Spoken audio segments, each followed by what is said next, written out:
बिहार में अब जाति भी संपत्ति हो गई। ये तो हद है रे भाई।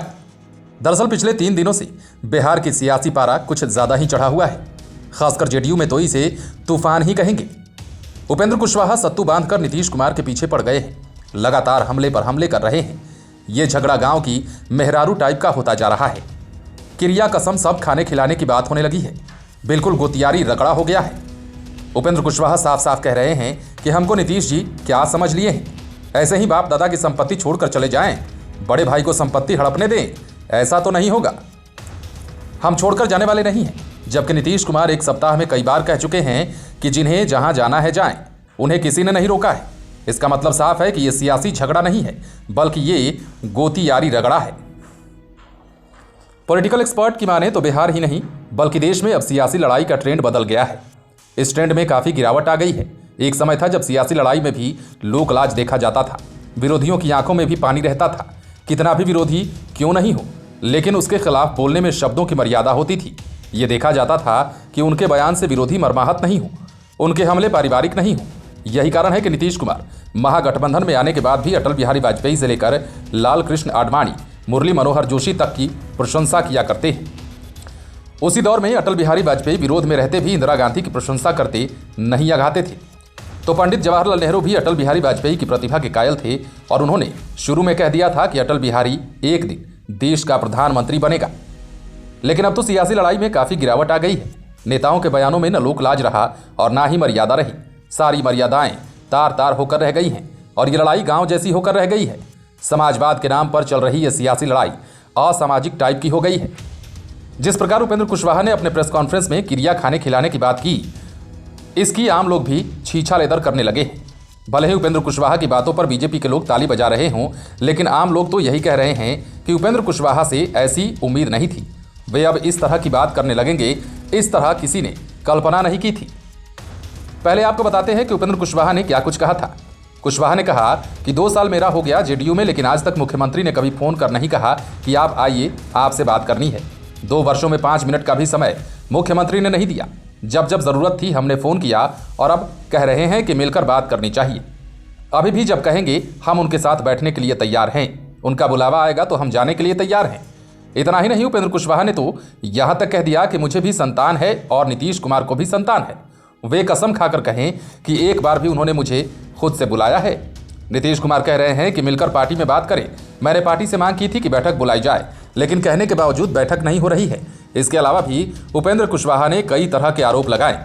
उपेंद्र कुशवाहा क्या बोले हैं, पहले आप वो सुन लीजिए। मुख्यमंत्री जी उस समय एकदम बिल्कुल असहाय फील कर रहे थे।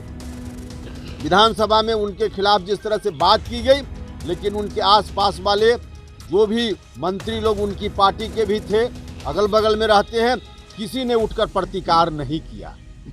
किसी ने उठकर प्रतिकार नहीं किया। स्वयं मुख्यमंत्री जी को मोर्चा संभालना पड़ा और क्या क्या मुख्यमंत्री जी को कहना पड़ा। गुस्सा में बहुत कुछ बोल गए। विधानसभा का रिकॉर्ड देख सकते हैं, रिकॉर्ड देख सकते हैं।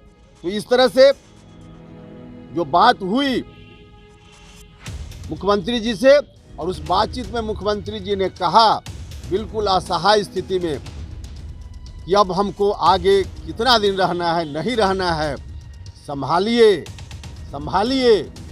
उपेंद्र कुशवाहा को मुख्यमंत्री जी ने स्वयं कहा कि संभालिए। तो यह कहना कि जब मन हुआ आए, जब मन हुआ चले गए, अपना मन से नहीं आपके बुलावे पर गए। हम फिर दोहराएंगे, इस संदर्भ में भी जितनी बात हम कह रहे हैं उसमें भी कोई गलत हो तो आप फिर कसम का जो दिन रखिएगा, उस दिन हम भी संतान है, उनके पास भी संतान है।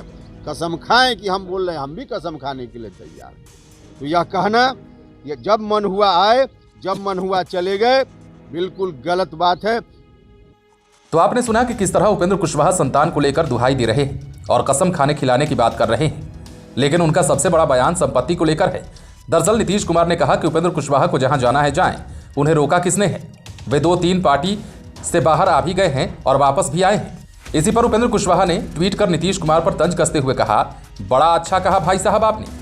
ऐसे बड़े भाई के कहने से छोटा भाई घर छोड़कर जाने लगे, तब तो हर बड़का भाई अपना छोटका भाई को घर से भगाकर बाप दादा की पूरी संपत्ति अकेले ही हड़प ले। ऐसे कैसे चले जाएं अपना हिस्सा छोड़कर। कुशवाहा के इस बयान को बीजेपी भी हवा दे रही है। बीजेपी खुलकर उपेंद्र कुशवाहा का सपोर्ट कर रही है। संजय जायसवाल सुशील मोदी से लेकर सम्राट चौधरी तक कह रहे हैं कि नीतीश कुमार को उपेंद्र कुशवाहा के सवालों का जवाब देना चाहिए। हालांकि सम्राट चौधरी ने तंज कसते हुए कहा है कि नीतीश कुमार के पास है ही क्या जो वे उपेंद्र कुशवाहा को देंगे। ऐसे में पॉलिटिकल एक्सपर्ट के साथ ही जेडीयू वाले भी कहने लगे हैं कि उपेंद्र कुशवाहा किस संपत्ति की बात कर रहे हैं। जेडीयू के सबसे वरीय मंत्री हैं विजय कुमार चौधरी। इनका स्थान कैबिनेट में नीतीश कुमार के बाद सबसे ऊपर है। हालांकि मंत्री विजय चौधरी ने कुशवाहा को तो सीधे कुछ नहीं बोला है, लेकिन इनके नाम पर उन्होंने बीजेपी वालों को खूब सुनाया है। विजय चौधरी ने बीजेपी पर तंज कसते हुए कहा है कि जिस पार्टी में एक व्यक्ति की तानाशाही को समूचा देश देख रहा हो, उस पार्टी के नेता क्षेत्रीय पार्टियों की कार्य संस्कृति पर सवाल उठा रहे हैं, ये तो हास्यास्पद है। उन्होंने कहा है कि आज क्षेत्रीय पार्टियों से कहीं अधिक राष्ट्रीय पार्टियों में तानाशाही की प्रवृत्ति है, जिसे भाजपा नेता बढ़िया से समझ सकते हैं। उन्होंने यह भी कहा कि बीजेपी के लोग किस संपत्ति और किस हिस्सेदारी की बात कर रहे हैं।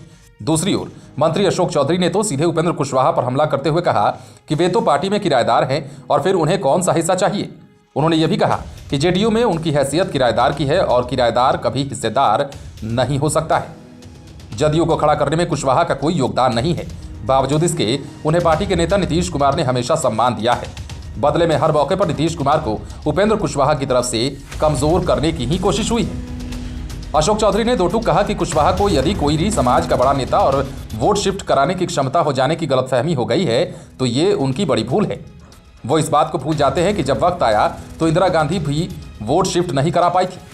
बहरहाल पॉलिटिकल एक्सपर्ट भी मानते हैं कि इसके पहले जब वे जेडीयू छोड़कर चले गए थे तब उनकी संपत्ति कहाँ गई थी।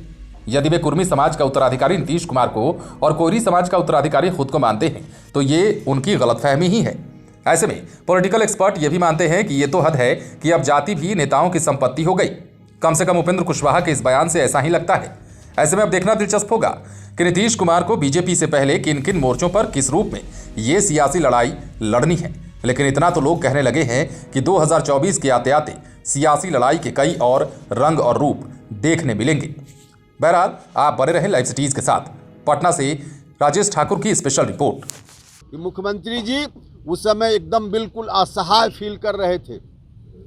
विधानसभा में उनके खिलाफ जिस तरह से बात की गई, लेकिन उनके आसपास वाले जो भी मंत्री लोग उनकी पार्टी के भी थे, अगल बगल में रहते हैं, किसी ने उठकर प्रतिकार नहीं किया। किसी ने उठकर प्रतिकार नहीं किया। स्वयं मुख्यमंत्री जी को मोर्चा संभालना पड़ा और क्या क्या मुख्यमंत्री जी को कहना पड़ा। गुस्सा में बहुत कुछ बोल गए। विधानसभा का रिकॉर्ड देख सकते हैं, रिकॉर्ड देख सकते हैं।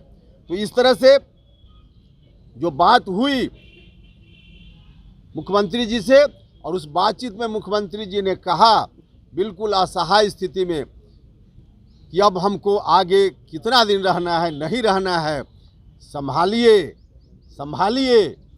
उपेंद्र कुशवाहा को मुख्यमंत्री जी ने स्वयं कहा कि संभालिए।